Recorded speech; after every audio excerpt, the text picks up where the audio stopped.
오늘 두 번째로 무소유 십자가에 대한 말씀을 나눠보도록 하겠습니다. 요즘에 여기저기 이제 부목사로 있는 우리 제 동료나 또 후배 목회자들과 연락을 하다 보면 둘 중에 한 가지 표현을 저한테 합니다. 어떤 사람들은 참 힘들겠다, 고생 많다라고 하는가 하면 또 누군가는 반대로 좀 편할 것 같다. 이제 뭐 눈치 볼 것도 없고 참 좋겠다 부러워하는 사람들도 있습니다. 그럼 제가 속으로 이렇게 생각을 하죠. 모르면 말을 하지 마라라고 속으로. 네, 무슨 말인지 아시겠죠? 물론 뭐 부교육자 생활을 저도 20년 이상 했기 때문에 정말 힘들고 또 여러 가지 어려움들이 있죠. 고충도 정말 많은 건 사실입니다만 또 지금 요즘에 제가 또 가지고 있는 또 다른 그 책임감과 또 저의 손이 하나하나 가야 될 더 많은 일들 때문에 누군가에 또 말하기 어려운 또 그런 고충들도 분명히 많이 있는 건 사실입니다.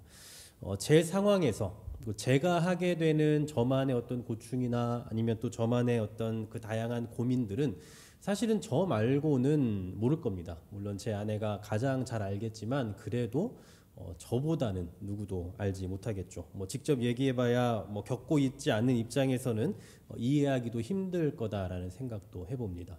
사실 모든 일이 다 그렇습니다. 그 안에 있는 사람이 아니라면 밖에서 보는 그런 모습으로만은 절대로 그 내면에 있는 전부를 제대로 평가할 수는 없는 법이죠. 우리는 보통 그냥 겉으로 보이는 상황과 현실만을 보고 평가를 합니다. 예를 들면 많은 분들이 저희 아이들 주원이 지아에게 주원이 지아 너희는 좋겠다. 아빠가 목사님이라서 맨날 축복 기도도 해주시고 엄마 아빠가 술 담배라는 것도 아니고 나쁜 말도 안 할 테니 참 좋겠다. 라고 하면 아마 분명히 아이들은 속으로 생각할 겁니다. 모르면 말을 마세요. 이런 생각을 할지도 몰라요. 그 나름의 고충이 있을 겁니다. 저도 목회자 자녀로서 그러한 고충들이 많이 있었던 것 같은데요. 아니면 방금 오늘 앞에 나와서 찬양했던 우리 정말 은혜로운 가정이 있지만 예를 들면 우리 안정선 집사님에게 집사님 참 좋으시겠어요. 이동훈 집사님처럼 정말 신실한 남편이 있어 좋겠어요. 라고 말하면 겉으로는 네 라고 하지만 속으로는 모르면 말을 마세요. 라고 할지도 모르겠습니다. 무슨 말을 하려고 하냐면 겉으로 보여지는 모습이 어떻든 그 안에 사는 사람만이 그 안에 있는 그 내막을 진정으로 알게 되는 법이죠. 자, 그럼 같은 맥락으로요. 하나님을 가장 잘 아는 분은 누굴까요? 하나님을 가장 잘 아는. 네, 목사요? 저요? 아닙니다. 바로 예수님이죠. 오늘 우리가 읽은 본문이 바로 가르쳐주고 있는 게 그 점입니다. 우리가 읽은 본문 너무나 잘 알고 있는 내용이죠. 예수님께서 죽으시기 직전에 겟셋마네라는 곳에 올라가십니다. 혼자 가지 않으시고 베드로와 세베대의 두 아들 야고보와 요한을 데리고 겟셋마네에 가시죠. 그리고 거기에 올라가셔서 무엇을 하셨느냐? 오늘 본문 37절을 한번 여러분 성경으로 보십시오. 베드로와 세베대의 두 아들을 데리고 가실새 고민하고 슬퍼하사라고 말씀해요. 자, 뭐라고 계십니까? 고민하고 슬퍼하고 계세요. 영어 성경에 보니까 고민하고 슬퍼하사라는 그 표현 앞에 begin이라는 단어가 삽입되어 있어요. 그러니까 예수님께서 본격적으로 고민하고 슬퍼하기 시작하신 겁니다. 그 고민의 크기가 얼마나 크고 극심했는지 38절에서 이렇게 말씀을 합니다.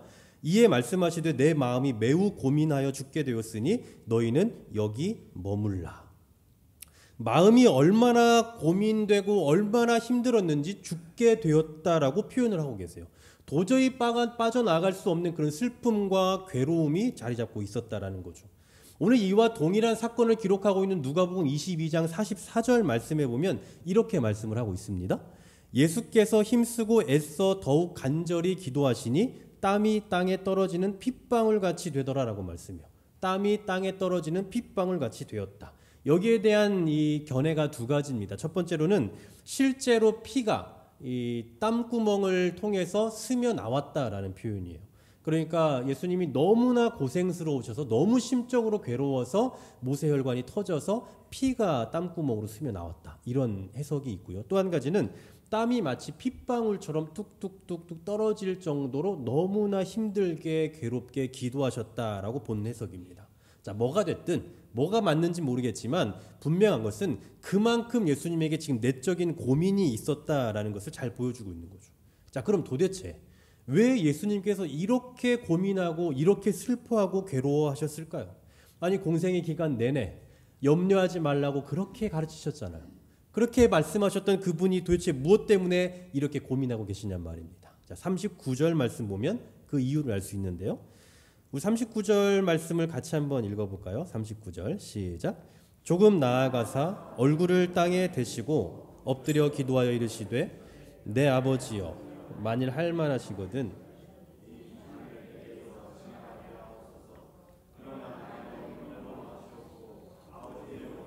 하옵소서 하시고 아멘. 자, 예수님께서 고민하고 계시는 그 내용이 뭡니까? 바로 이 잔이에요. 이 잔 때문에 지금 고민하고 슬퍼하신다는 거죠. 자, 그러면 예수님이 고민하게 하게 만든 그 이 잔은 과연 무엇일까요? 마가복음 10장 38절의 말씀을 한번 보면요. 예수님께서 야고보와 요한을 향해서 이렇게 질문을 하십니다. 자, 10장 38절을 띄워주십시오. 내가 마시는 잔을 너희가 마실 수 있으며 내가 받는 세례를 너희가 받을 수 있느냐라고 질문을 하세요. 그러면서 10장 45절에 보시면요. 인자가 온 것은 자기 목숨을 많은 사람의 대속물로 주려 하심이다라는 말씀을 하심으로 이 잔의 의미가 바로 십자가의 고난을 의미한다라고 말하고 있습니다. 결국 오늘 예수님께서 이렇게 극심하게 고민하시고 슬퍼하셨던 그 이유가 뭐냐라고 한다면 바로 십자가 고난인 거죠. 이게 얼마나 큰 슬픔이고 얼마나 큰 괴로움이었는지 할 만하시거든 이 잔을 내게서 지나가게 하옵소서라고 간청할 정도였습니다. 이 십자가 고난을 피할 수만 있다면 피할 수 있게 해주십시오라는 그런 의미겠죠. 할 수만 있다면, 가능하다면 이 십자가 고난을 피하고 싶습니다. 그런 의미였을 겁니다. 자, 그러면 도대체 왜 예수님은 이런 고백을 하셨을까요? 정말 우리가 예상한 대로, 그리고 오늘 그냥 이 본문 그대로 문자 그대로 막상 죽을 때가 다가오니 정말 죽음이 두려워서 그래서 이렇게 말씀하셨을까요? 실제로 많은 학자들과 많은 목회자들은 오늘의 이 본문에서 나와 있는 십자가의 잔이 예수님의 육체적인 고난, 그러니까 십자가를 져야 되는 그 아픔, 그리고 가시 면류관을 쓰고 채찍을 맞아야 되고 사람들로부터 온갖 조롱과 모욕을 다 당해야 되는 그러한 것들을 의미한다라고 보고 그렇게 해석을 하고 있습니다.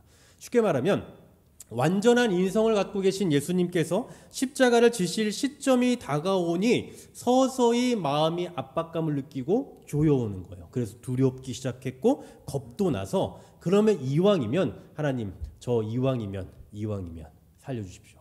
이왕이면 죽고 싶지 않습니다. 라고 간청했다라는 거죠. 그런데 여러분 결론부터 말씀드리면 단순히 이런 이유 때문에 이 잔을 피하고 싶으셨던 것은 결코 아닐 겁니다. 왜냐하면 예수님은 이 땅에 오셨을 때부터 애초에 당신이 십자가를 지고 죽어야 한다라는 사실을 너무 잘 알고 계셨어요.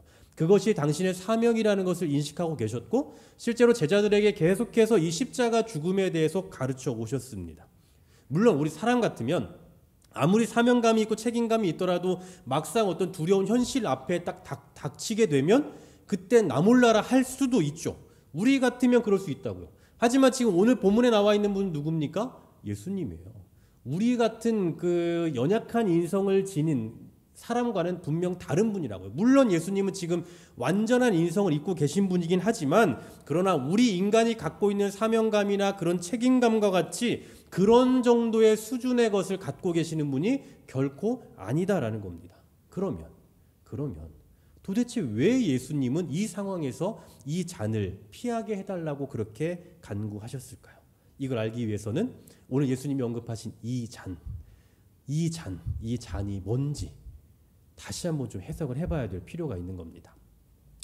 제가 어젯밤에 혹시 몰라서 이미 설교 준비를 했지만 혹시 몰라서 새벽에 제가 이 잔에 대한 그 단어를 성경에 있는 모든 단어를 제가 다 찾아봤습니다. 성경에 있는 이 잔이라는 이 글자, 잔이라는 글자, 뭐 잔치, 잔 뭐 이런 거 다 들어가 있는 잔을 제가 전부 찾아보고 원어까지도 한번 살펴봤어요. 잔이라고 하는 부분들을. 그런데 제가 일단 생각하고 있었던 또 이미 준비했던 것이 맞겠다라는 생각이 좀 들었고 확신이 들었습니다만 여러 가지 그 잔에 대한 표현이 나오는데 그 가운데서 좀 핵심적으로 지금 제가 말씀드리고 싶은 것이 몇 가지가 있습니다. 바로 이사야서 51장 17절인데요. 이사야 51장 17절에 이렇게 말씀을 합니다. 앞에 좀 띄워주시겠어요? 여호와의 손에서 그의 분노의 잔을 마신 예루살렘이여 라고 말씀을 해요. 여호와의 손에서 그의 분노의 잔을 마신 예루살렘이요. 그리고 또 22절 말씀을 보시면요. 내가 비틀거름 치게 하는 잔, 곧 나의 분노의 큰 잔을 내 손에서 거두어서라고 말씀해요. 그리고 또 제가 해놓진 않았지만 요한계시록 14장과 16장에도 보면 역시나 동일하게 진노의 잔이라는 표현들이 나옵니다. 자, 하나같이 여기서 말하는 잔은 무엇을 의미하고 말하고 있습니까? 하나님의 진노예요. 하나님의 진노하심. 자, 다시 말하면 예수님께서 정말 피하고 싶으셨던 이 잔은 단순히 십자가를 지심으로 고통을 당하는 그것이 아니라 하나님의 진노하심이었다라는 사실이에요. 여러분, 우리가 잘 알고 있는 것처럼 예수님은 죄가 없으십니다. 아담 아래서 태어난 우리 모든 인간은 다 죄인이에요. 모두 다 죄인으로 태어나고 죄인으로 존재합니다. 그러나 예수님은 죄인이 아니세요. 왜냐하면 예수님은 성령으로 잉태되셨잖아요. 인간과 동일한 방법으로 태어나신 것이 아니라 성령으로 잉태되심으로 인해 그분은 죄가 없음을 증명해내셨습니다. 뿐만 아니라 예수님은 하나님 앞에서도 온전하셨던 분이에요. 완전하신 분입니다. 우리는 애초에 죄인으로 태어났지만 원죄를 가지고 살아갈 뿐만 아니라 하나님 앞에서도 온전하지 못하잖아요. 여러분, 지금 하나님 앞에 온전한 마음으로 서 계십니까? 아무도 그렇게 자부할 수 없어요. 언제나 우리는 하나님 앞에서 연약하고 부족한 존재임을 알지만, 그러나 예수님은 언제나 온전하고 완전하신 분이었다고요. 히브리서 7장 26절에 보면 예수님에 대해서 이렇게 표현합니다. 거룩하고 악이 없고 더러움이 없고 죄인에게서 떠나 계시고 하늘보다 높이 되시니라. 거룩하고 악이 없고 더러움이 없고 죄인에게서 떠나 계시는 분. 정말 예수님은 조금도 심판을 받으셔야 할 이유가 없는 분이에요. 그런데 지금 예수님이 어떻습니까? 자기의 백성의 죄를 짊어지고 이 죄 가운데 떨어져야 하는 하나님의 심판을 받으셔야 했어요. 이 순간만큼은, 적어도 이 순간만큼은 철저히 하나님으로부터 소외가 되고 그리고 지옥의 형벌을 받으셔야 됐다라는 말입니다. 아무런 죄가 없는 그분이 그 당시에 가장 끔찍한 형벌이라고 할 수 있는, 어제 살펴봤던 대로 가장 잔인한, 인간이 고안해낸 가장 잔인한 형벌이라 할 수 있는 십자가 처형을 받아야 한다라는 것도 너무 말도 안 되는 얘기지만, 하나님 앞에서 가장 온전하고 완전하셨던 그분이 영원한 지옥의 형벌을 받아야 한다라는 건 더 말이 안 되는 이야기예요. 이해가 가십니까? 사람은 오해를 할 수 있기 때문에 죄가 없음에도 불구하고 사형을 할 수도 있어요. 사람은. 그러나 그렇기 때문에 예수님이 그 인간이 고안해낸 최악의 처벌 방식으로 죽으셨을 수도 있겠다 치자고요. 그러나 적어도 하나님 앞에서 완전하셨던 이분이 하나님에게 진노를 받아서 영원한 형벌 가운데 처해져야 할 이유는 전혀 없다라는 말이죠. 그러니 말도 안 되는 얘기예요. 바로 예수님께서 심히 고민하시면서 기도하셨던 이유가 바로 여기에 있는 겁니다. 단순히 십자가 고통, 그것이 아플까 봐서가 아니라 하나님의 엄위하신 그 심판, 그것을 받아야 한다는 그 사실 앞에서 두려움으로 망설임이 있을 수밖에 없었다라는 사실이죠. 서두에 제가 말씀드렸던 것처럼 그 안에 들어가 있는 사람이 아니라면요, 겉모습만 보고는 이러쿵 저러쿵 말할 수 없는 법입니다. 근데 여러분, 우리가 알고 있는 하나님 어떤 하나님입니까? 여러분 다 알고 계시다시피 우리 하나님은 어떤 분이세요? 사랑이 많으시죠. 은혜로우신 분이고요. 자비가 풍성하신 분입니다. 이런 하나님이 화가 나봐야 솔직히 얼마나 무섭겠습니까? 그분은 정말 사랑이 많으신 분인데 이분이 좀 화가 난다 한들 그게 얼마나 무섭겠냐라는 거예요. 그동안 그분으로부터 흘러나오는 수많은 은혜를 우리는 경험해 오지 않았습니까? 그 은혜를 경험하고 그 사랑을 경험했던 우리들로서는 솔직히 하나님이 무서워봐야 얼마나 무섭겠냐라고 생각을 해요. 그러니 은혜와 사랑만 경험한 우리는 하나님의 진노와 그 심판의 위엄과 엄위하심을 깨닫지 못하는 거죠. 그러나 예수님은 아신다고요. 예수님은 아신다고요.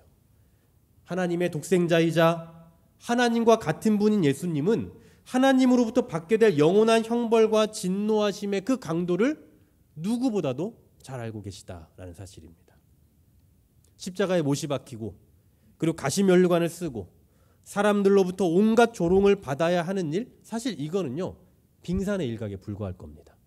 물론 우리의 사람은 하나님의 진노하심과 그분으로부터 나오는 영원한 형벌의 두려움을 경험해 보지 않았기 때문에 그게 어떤 아픔인지는 잘 몰라요. 그래서 우리는 언제나 고난주간이 되면 어떻습니까? 예수님의 십자가를 묵상할 때마다 예수님 얼마나 아프셨을까? 예수님 얼마나 고통스러우셨을까? 저 조롱을 받으셔야 하는 게 얼마나 창피하셨을까? 라고 생각하면서 눈물을 흘리지만 사실은 그 십자가보다 더 두려웠던 것은 뭐냐면 하나님의 진노의 심판이었다라는 거죠. 오늘 죽음을 앞에 두고 겟세마네에 오르셔서 본격적으로 고민하시면서 슬퍼하셨던 이유, 그리고 할만하시거든 이 잔을 내게서 지나가게 하옵소서라고 간청하셨던 그 이유가 바로 여기에 있다라는 사실입니다. 여러분, 실제로 예수님이 죽으신 다음에 한 군병이 예수님의 옆구리를 창으로 찌르죠. 그때 예수님의 옆구리에서 뭐가 나왔다고 요한은 말하고 있습니까? 바로 피와 물이 나왔다라고 이야기해요. 의학적으로 볼 때 이 피와 물이 나왔다라는 것은 오장육부가 녹았을 때 생기는 현상이라고 합니다. 예수님은 십자가를 지셨을 뿐인데 그 십자가를 지시면서 도대체 어떤 오장육부가 녹을 만한 일이 있었기에 이런 결과가 나타났겠습니까? 아마도 예수님께서 십자가에 달리셨을 그때에 단순히 우리 눈에 보이는 그 고통 그거 말고 하나님으로부터 또 다른 두려움의 그 진노를 받으셨다라는 증거가 아닐까라는 생각을 해봅니다. 그리고 어제도 우리가 생각해봤던 것처럼 그 당시에 십자가 처형을 받으면 보통은 몇 날 며칠을 살아있잖아요. 그런데 예수님은 겨우 6시간 만에 운명하셨어요. 이것도 역시나 일반적인 모습이 아닙니다. 십자가 처형을 받은 자로서의 일반적인 모습은 아닐 거라고요. 아마도 예수님께서 겟세마네에서 고민하면서 슬퍼하셨던 그 일, 바로 우리가 알지 못하는 그 하나님의 진노를 십자가상에서 다 받으셨던 걸로 보인다고요. 그냥 우리가 생각하는 것처럼 손에 못이 박히고 발에 못이 박혀서 그래서 피가 흐르니 아파서 그것이 아니라 우리가 생각하지 못하는, 우리는 알지 못하는 하나님의 그 진노하심, 그것을 온몸으로 다 받아내셨을 거다라는 사실이죠. 오늘 우리는 이 말씀을 통해서 두 가지를 좀 생각해 보고 싶습니다. 첫 번째로는요, 하나님의 심판은 단 1%의 줄임도 존재하지 않습니다. 하나님의 심판은 단 1%의 줄임도 존재하지 않는다고. 여러분, 솔직히 하나님이 예수님 좀 용서하시면 안 됩니까? 우리를 당신의 백성이라고 하셨는데 좀 용서하시면 안 되나요? 그냥 한 번 정도, 내가 한 번만 봐줄 테니까 앞으로 그러지 마라 라고 하시면 되는 거 아닌가요? 그런데 예수님은 하나님 그러지 않으셨어요. 하나님은 죄와 조금도 타협을 하지 않으셨습니다. 사랑하니까 조금 봐주거나 아니면 아끼는 사람이니까 그 강도를 조금 낮추거나 하지 않으셨더라고요. 왜냐? 하나님은 공의의 하나님이시기 때문입니다. 그래서 하나님은 반드시 이 죄에 대해서 심판을 하셔야 했어요. 그런데 그 심판을 받아야 될 본래의 대상은 누구입니까? 바로 저와 여러분이에요. 이 두려운 심판을 받아야 할 존재는 바로 저와 여러분이라고요. 여러분, 지옥 다녀와 보셨습니까? 지옥을 갔다 보신 분 아무도 안 계시겠지만 적어도 우리가 지옥이 어떤 곳인지에 대한 이미지를 봤거나 아니면 영상을 통해서나 아니면 이야기는 많이 들어봐서 알 겁니다. 지옥에 가면 정말 육신이 너무나 고통스럽고 불에 타들어간다는 등 아니면은 죽고 싶어도 죽을 수 없다는 등 육체의 고통이 너무 심하다는 이런 이야기들 정말 많이 들어보셨을 거예요. 하지만 저는 지옥의 고통은 우리가 생각했던 어떤 그런 죽고 싶어도 죽지 못할 만큼 고통스러운 이 육신의 고통은 사실 빙산의 일각이라고 생각됩니다. 사실 지옥이 정말 고통스러운 이유는요, 우리의 육신이 당하는 그 아픔이 아니라 하나님의 진노를 직접 마주해야 한다는 그 사실에 있을 겁니다. 물론 우리는 그 진노를 모른다니까요. 우리는 하나님 아버지를 잘 모르기 때문에 그 진노가 어떤 건지를 알 수 없지만 오늘 예수님께서도 피하고 싶어 하셨을 만한 그러한 하나님의 진노하심을 우리가 직접 대한다면 아마 우리 육신에 당하는 그 고통과는 비교조차 할 수 없을 겁니다.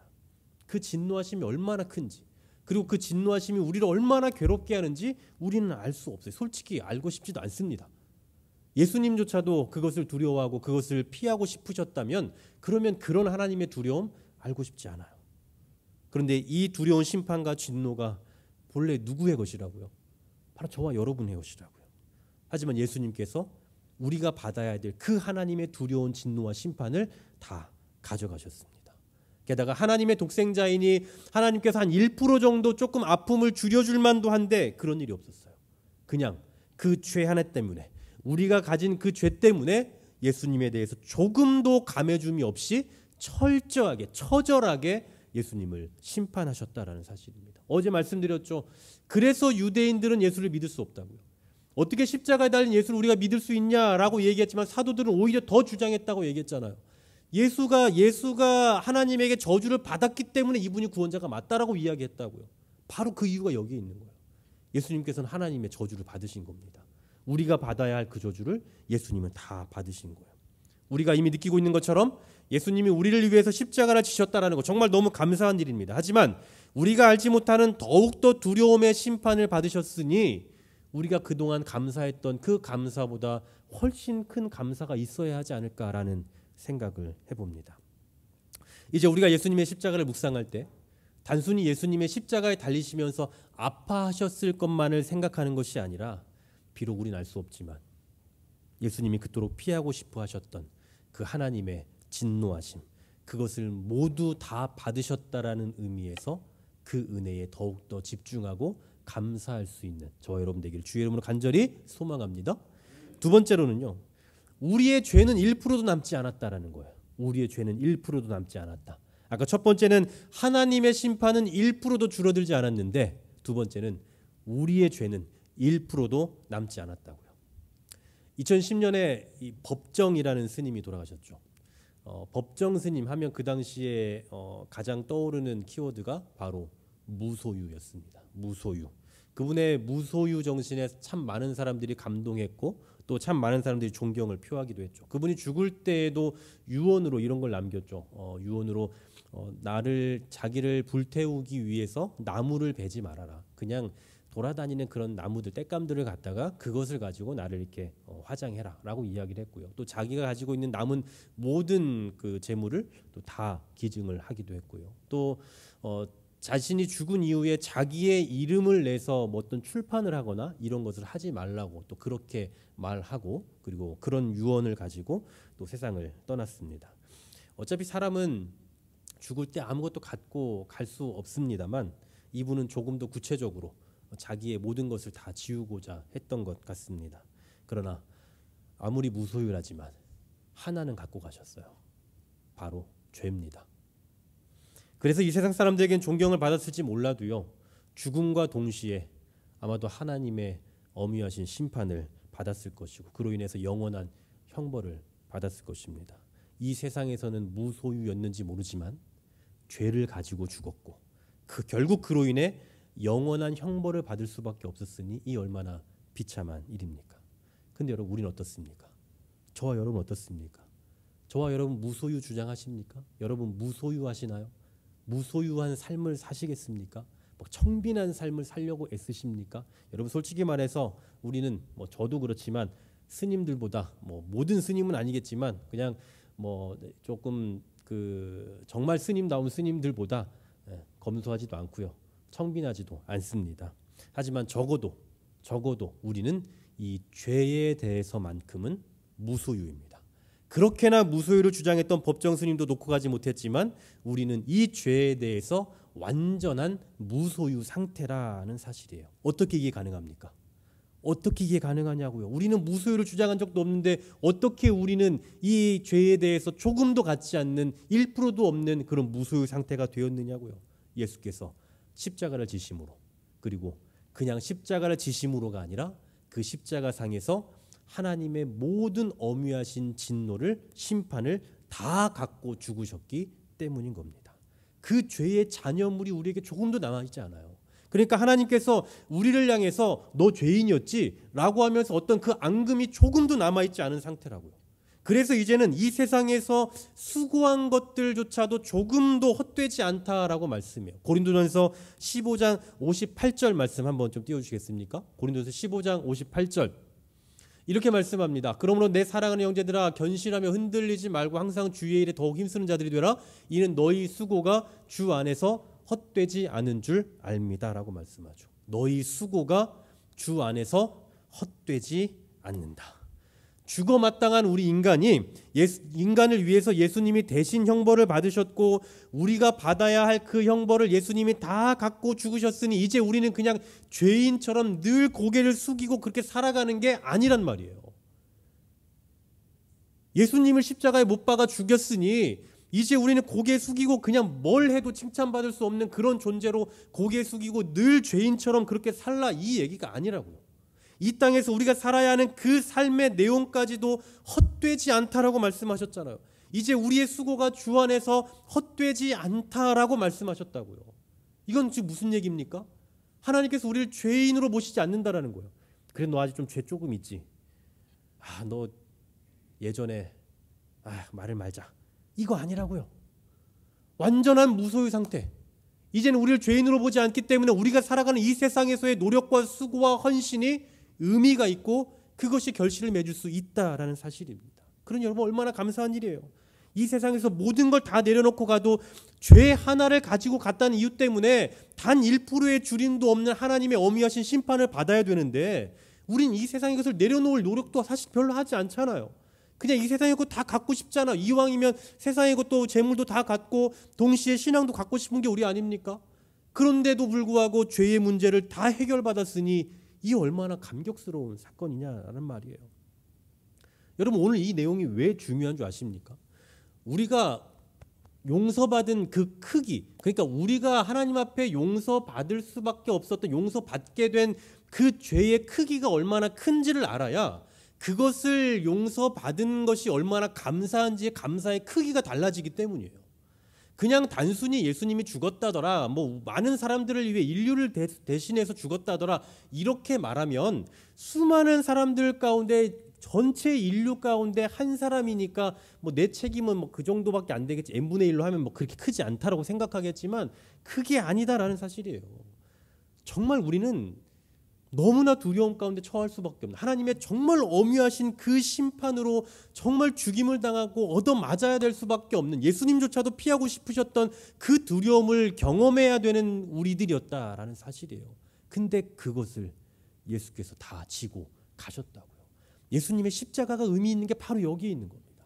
단순히 예수님께서 우리를 위해서 아프셨던 그것이 아니라 우리는 알 수 없는, 우리는 볼 수 없는 하나님의 그 엄유하신 심판을 다 받으셨다라는 사실에 우리가 더 감사해야 하는 이유가 담겨 있다라는 거죠. 하나님의 그 엄유하신 심판은 옛날에 우리가 어릴 때 부모님에게 얻어맞고 혼나고 하는 그런 정도의 것이 아니에요. 숙제에 가지 않아서 학교에서 선생님에게 맞고 하는 그런 정도의 것이 아니라고요. 여러분, 어제 말씀 기억하십니까? 우리 신앙의 선조들 신앙 고백서나 또 각종 요리 문답서를 통해서 죄가 해결되지 않은 상태에서 살아가는 우리의 형편을 뭐라고 표현했다고요? 한 단어로 기억하십니까? 비참함이라고요. 비참함. 아무리 잘 살아도, 아무리 행복하게 살아도 죄의 문제가 해결되지 않으면 우리는 비참한 상태라고요. 그도 그럴 것이 오늘 우리가 생각해봤던 것처럼 예수님조차도 피하고 싶어 하셨던 그 하나님의 진노를 맞닥뜨려야 된다니까요. 여러분도 그러실지 모르겠지만 저도 가끔 이런 생각이 듭니다. 앞으로 한 10년 후, 20년 후 나는 뭘 하고 있을까? 앞으로 10년 후, 20년 후에 나는 어떨까? 그때 내 주변, 내 상황은 어떨까? 요즘에는 이제 우리 교회를 보면서 우리 한길교회가 10년 뒤에 어떤 모습일까? 20년 뒤에 어떤 모습일까? 이런 생각을 해봐요. 그래서 가능하면 한번 그때를 보고 싶은 생각이 있습니다. 하나님 보여주신다면. 보여주실 리가 없겠지만. 그런데 또 어떤 생각이 드냐면, 설령 보여주신다 하더라도, 보여줄까라고 하시더라도 안 보는 게 낫겠다는 생각을 해봐요. 왜냐하면 먼저 10년, 20년 후에 내가 정말 잘 돼 있고 뭔가 막 그때 가서 어떤 영광을 누리고 있다면 볼만하죠. 그럼 그 기대를 가지고 10년, 20년 살면 되니까. 그런데 그게 아니라 10년, 20년 후에 뭔가 안 좋은 일이 있다고 생각해 보세요. 그러면 10년, 20년 어떻게 삽니까? 이미 10년, 20년 후에 어떤 일이 벌어질지 내가 다 봤는데, 어떤 비참한 일이 있을지 내가 다 봤는데 어떻게 사냐고요. 10년, 20년 못 살 거예요. 여러분, 지금 우리가 아무리 이 땅에서 행복하게 살고 안락한 삶을 산다 한들 최종적으로 예수님께서 피하고 싶어 하셨던 그 진노를 받아야 된다라고 한다면 여러분, 그게 과연 행복합니까? 얼마 후에 정말 끔찍한 형벌을 받아야 되는데 그때까지 좀 편안하게 사십시오. 제가 100억 드릴게요. 이러면 그 100억 받고 행복하게 사시겠습니까? 결국은 끔찍한 일을 당해야 되는데, 그것이 약속되어 있는데 100억이 있다 한들 무슨 의미가 있겠냐는 거예요. 그래서 우리 신앙의 선조들은 우리의 인생을 이렇게 표현했다고요. 비참함. 비참함. 마틴 로이드 존스 목사님이 이런 말을 했더라고요. 기독교인이라서 좋은 사람은 아닙니다. 기독교인이라서 좋은 사람은 아닙니다. 그는 하나님의 은혜로 구원을 받은 비열한 가증한 자입니다. 기독교인이라고 좋은 자가 아니라고요. 우리도 역시나 하나님의 은혜로 구원을 받은 그 이전에는 비열한 가증한 그런 사람들이라고요. 우리는 원래 이런 사람들입니다. 정말 우리의 죄악을 들춰내면 추악함 그 자체인 그런 존재가 사람이에요. 솔직히 어떻게 세상이 요즘 이러냐, 뭐 이런 사람들이 있냐라고 하지만 그게 가장 우리다운 모습이에요. 죄를 짓고 어떻게 사람이 이 모양으로 이렇게 살 수 있냐라고 하는 그 모습이 가장 우리다운 모습이라니까요. 너무나 비참한 현실이지만 그게 바로 우리스러운 모습이고 그게 바로 인간다운 모습일 겁니다. 이런 우리가 무슨 천국을 이야기하고 무슨 무소유를 이야기합니까? 그냥 꺼내는 것마다 다 비참함이고 꺼내는 것마다 죄투성인 게 우리 인간인데 무슨 우리가 무소유, 죄가 없다, 뭐 천국을 간다, 천국을 소망한다, 무슨 이런 말을 할 수 있냐고요. 천국은커녕 정말 끔찍하고 무서운 형벌을 받을 수밖에 없는 그런 존재가 바로 저와 여러분이라고요. 그런데 어쩌다가 우리가 지금 이런 이야기를 합니까? 무소유? 제가 자꾸 무소유라고 얘기해서 뭔가 좀 그것을 대입시켜서 이야기한 것 같아 조금 불편할 수 있겠습니다만 어떤 의미에서는 맞잖아요. 어쩌다가 우리가 죄가 없다고 말하고 어쩌다가 우리가 천국을 소망한다고 말하고 어쩌다가 우리가 저 천국을 바라보면서 소망하며 살아간다 이런 말을 하게 되었냐라고요. 바로 예수님께서 그 형벌을 다 갖고 가셨기 때문입니다. 완전한 육체를 가지신 분으로서 십자가에 못이 박혀야 하고 가시면류관을 써야 하고 사람들로부터 수많은 조롱을 받으셔야 했으니 정말 괴로우셨을 거예요. 우리가 오늘도 아까 처음에 영상을 봤지만 그리고 우리가 늘 고난주간이 되면 뭐 그런 관련된 영상들 영화들 얼마나 많습니까? 그런 거 보면 정말 눈물 나와요. 볼 때마다 눈물이 나와요. 예수님 얼마나 아프셨을까? 이것만 생각해도 이것만 보더라도 정말 눈물 날 만큼 감사한 일이지만 우리가 알 수 없는 겪어본 적 없는 그리고 오직 예수님만 아시는 그래서 예수님조차도 피하고 싶어 하셨던 그 하나님의 어미하신 심판까지 다 받고 죽으셨으니 이 얼마나 감사하고 감격스러운 사건이냐라는 사실이에요. 사랑하는 여러분, 예수님의 십자가로 인해서 우리가 받게 된 그 은혜는요. 우리가 무엇을 생각하든 그 이상입니다. 예수님의 십자가로 인해서 우리가 받게 된 그 은혜, 그 소망은 우리가 무엇을 기대하고 무엇을 생각하든 그것보다 훨씬 이상일 거라고요. 예수님의 십자가로 인해서 우리가 얻게 된 그 혜택과 유익은 그 무엇으로도 설명할 수가 없습니다. 여러분 우리가 세상의 것, 뭐 물질, 재물, 권력 이런 거 마음만 먹으면 솔직히 내려놓을 수 있어요. 물론 어렵겠지만 그냥 버려야겠다, 내려놔야겠다 하면 내려놓을 수 있을 거예요. 하지만 죄는 내려놓을 수 없습니다. 나 이거 내려놔야겠다, 이거 하지 않아야겠다, 이거 나 죄 없이 해야겠다 아무리 생각하고 말한다 한들 없앨 수가 없어요. 그리고 하나님으로부터 난 심판받지 않아야겠다, 그러니 나는 이 죄를 없이 해야 되겠다 아무리 말을 한다 한들 없앨 수가 없어요. 우리의 힘으로는 오직 누구의 능력으로만 가능하냐? 우리의 유일한 중보자 되신 예수 그리스도로만 가능한데 그 예수께서 우리를 위해서 이 모든 것을 다 가지고 십자가에 죽으셨다라는 사실이에요. 그리고 그 십자가는 다시 말씀드리지만 그냥 십자가 처형을 받았던 그 사람들처럼 아무 죄 없는 분이 아파하셨던 그것이 문제가 아니라 우리가 알 수 없는 그 하나님의 크신 형벌을 다 몸소 받으셨다라는 거, 1%의 줄임도 없이 모든 것을 다 갖고 죽으셨다라는 거, 거기에 바로 우리가 진정 감사해야 할 이유가 있는 것입니다. 기억하십시오. 십자가는 우리에게 무소유를 가져다 줬습니다. 반대로 말하면 우리가 죄가 없이 하는, 우리의 죄를 1%도 없이 할 수 있는 그 유일한 근원은 오직 예수 그리스도의 십자가로만 가능한 일입니다. 바로 예수님의 십자가로 인해 우리가 누리게 된 은혜와 혜택이 얼마나 큰지를 다시 한번 기억하시면서 우리가 그동안 가졌던 그 감사보다 훨씬 더 큰 감사의 고백을 담아서 살아가는 저와 여러분 될 수 있기를 주님의 이름으로 간절히 소망합니다.